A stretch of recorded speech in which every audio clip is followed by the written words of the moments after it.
Assalamualaikum warahmatullahi wabarakatuh. Kembali lagi bersama channelnya DMT Dunia Militer Terkini. Di video kali ini kita akan membahas tentang update berita militer Indonesia. Ada apakah? Mari kita bahas ulasannya di sini.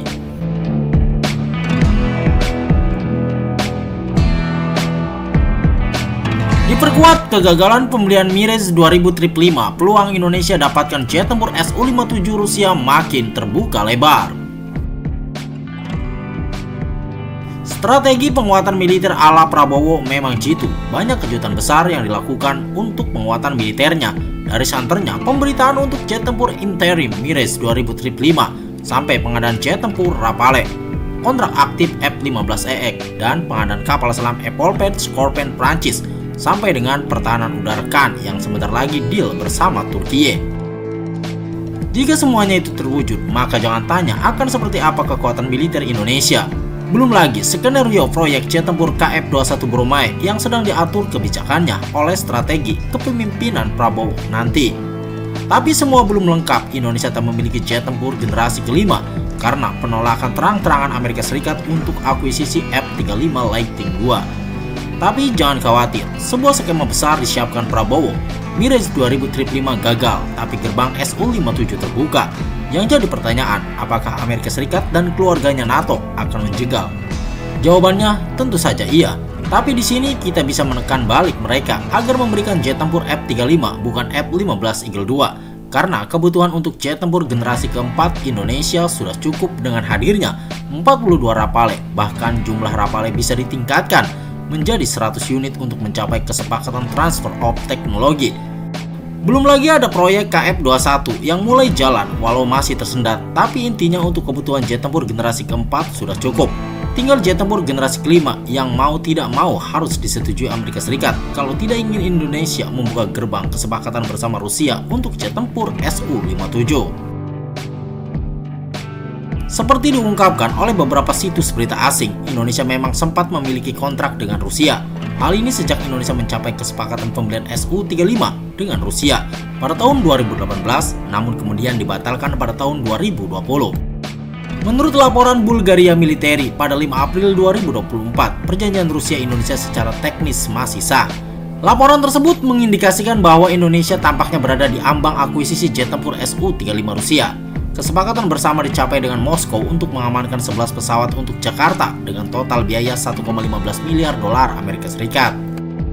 Setengah dari pembayaran ini dilakukan dalam bentuk tunai dan sisanya ditanggung oleh perjanjian perdagangan yang melibatkan komoditas seperti minyak sawit, kopi, dan karet. Menurut Nikkei Asia menyeratkan bahwa dinamika politik memainkan peran utama dalam penundaan ini. Meskipun media-media Asia memberikan penjelasan diplomatis, kenyataan pahitnya adalah bahwa potensi sanksi dari Washington berdasarkan Undang-Undang CAATSA mendorong Indonesia untuk menyerah di bawah tekanan, sehingga mendorong mereka untuk mencari jalan lain. Sebagai sebuah langkah strategis, Indonesia memilih Rafale dibandingkan Su-35, sebuah keputusan yang menunjukkan upaya Jakarta untuk tidak memperburuk perjuangan Rusia.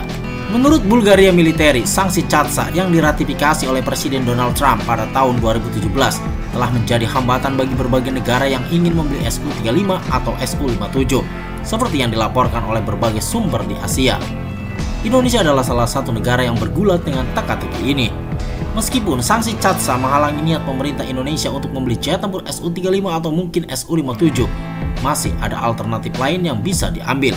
Menurut beberapa sumber di Indonesia, media Amerika Serikat telah berspekulasi tentang rencana Indonesia untuk mengakuisisi Su-35 atau bahkan pesawat tempur Su-57 yang lebih canggih, asalkan mereka dapat melewati batasan sanksi CAATSA.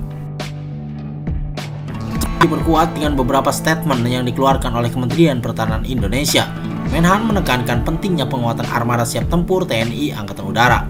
Saat ini, banyak komponen armada termasuk jet F-5 Tiger mendekati akhir operasionalnya. Upaya penggantian F-5 Tiger dengan Sukhoi Su-35 terhambat oleh ancaman sanksi CAATSA dan OPAC yang dikenakan Amerika Serikat. Siaran pers Kementerian Pertahanan Republik Indonesia pada tahun sebelumnya. Oleh karena itu, penambahan alutsista baru khususnya jet tempur diperlukan untuk menggantikan pesawat tersebut ketika sudah mencapai akhir masa operasionalnya, jelas siaran pers Kementerian Pertahanan. Meskipun pengumuman awal dari kementerian menyebutkan pembelian Mirage 2000 bekas Qatar secara resmi dibatalkan oleh Indonesia pada awal tahun 2024. Hal ini membuat peluang untuk memperoleh Su-35 atau bahkan Su-57 nampaknya tidak sepenuhnya mustahil. Seperti yang dilaporkan pada Juli 2023 oleh Military Watch Magazine, Indonesia sedang menjajaki cara untuk membeli Su-35 dengan aman. Ada desas-desus kuat bahwa negara tersebut sedang berusaha menemukan cara untuk memperoleh Su-35 atau mungkin jet tempur canggih Rusia lainnya setelah mereka mengetahui cara untuk menavigasi sanksi Amerika Serikat dan memastikan pembayaran yang aman dengan Rusia, kata MWM. Kita beralih ke berita lainnya. Ini jadinya jika Indonesia beli Su-57 yang dilengkapi mesin turboprop Izdeli 30. Tak lama lagi Rusia akan segera menerima sejumlah unit jet tempur generasi kelima andalannya, yakni Su-57 yang dilengkapi mesin turboprop Izdeli 30. Indonesia bahkan sempat diberitakan menjadi calon pelanggan potensial Su-57 oleh sejumlah media asing, lantaran Rusia sebagai negara produsen sudah menawarkan ke pasar Asia Tenggara. Pembelian Su-57 beserta mesin turboprop Izdeli 30 atau berbuah kejutan luar biasa apabila Indonesia benar-benar mengeksekusinya. Dilansir jonajakarta.com dari laman Defense Security Asia pada Kamis 2 Mei 2024, rencana pengadaan unit baru Su-57 bagi Rusia bukanlah tanpa pertimbangan yang matang. Pasalnya, ketersediaan jet tempur penerus Su-35 tersebut di gudang persenjataan Moskow masih sangat terbatas. Apalagi unit pesawat existing diketahui masih menggunakan teknologi mesin turbopan lama yakni AL-41F1. Dengan ketersediaan unit yang ada, pesawat ini sejatinya pernah menorehkan prestasi yang menghebohkan. Salah satunya adalah keberhasilan bermanuver di batas wilayah udara Ukraina pada akhir Februari 2024 lalu. Hal tersebut juga tak lepas dari dukungan rudal KH-59MK yang menopang sistem persenjataan pesawat sehingga Kiev dibuat sangat ketakutan akan keberadaannya. Di pasar Asia Tenggara, sudah ada dua negara yang menyatakan minatnya untuk membeli Su-57, yakni Myanmar dan Vietnam. Berbeda dengan Indonesia yang belum menyatakan minatnya karena tidak adanya kepastian ketika mengakuisisi Su-35 sebagai produk pendahulunya. Di Asia Tenggara secara lebih luas, Vietnam dan Myanmar kemungkinan besar akan menjadi klien pertama Su-57, demikian bunyi pemberitaan laman Military Watch Magazine pada 24 Februari 2024. Salah satu faktor yang mendasari Indonesia untuk tidak menyatakan diri setidaknya hingga saat ini untuk membeli Su-57 maupun Su-35 adalah adanya regulasi The Countering America as Adversary Stroke Sanction ACT (CATSA). Indonesia bisa terkena sanksi CATSA jika terlalu bergerak cepat untuk mendapatkan jet tempur ini. Mengingat aturan tersebut, senjata dibuat Amerika Serikat untuk membendung hegemoni produk Rusia dan sekutunya di pasar ekspor.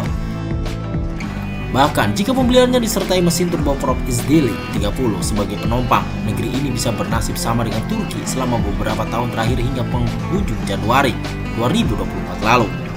Turki sempat menjadi korban dari regulasi CATSA yang dipicu oleh pembelian sistem pertahanan udara S-400 dari Rusia. Sehingga Ankara pun menjadi sempat dicoret dari proyek jet tempur F-35 karena S-400 dianggap menjadi celah bagi Moskow untuk memperoleh data teknis krusial yang dapat digunakan untuk pembuatan Su-57 dan penerusnya. Akan tetapi seandainya regulasi CATSA tidak berlaku bagi Indonesia, kombinasi jet tempur Su-57 dengan mesin turboprop Izdeli 30 akan menjadi duet maut yang menggemparkan dunia militer udara. Military Watch Magazine bahkan pernah memberitakan bahwa pesawat tersebut bisa menjadi pesaing berat F-35 yang dimiliki Singapura.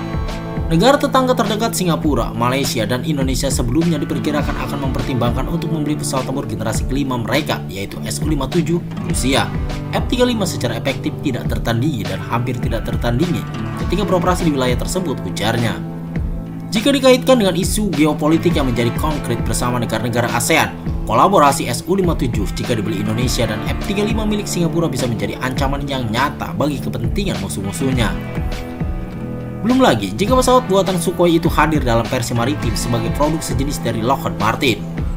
Sehingga ini bakal menjadikan Cina semakin ketar-ketir di Laut Natuna Utara. Menarik untuk dinantikan jika nantinya Su-57 benar-benar dibeli Indonesia, apalagi jika ditopang oleh mesin turboprop Izdeli 30.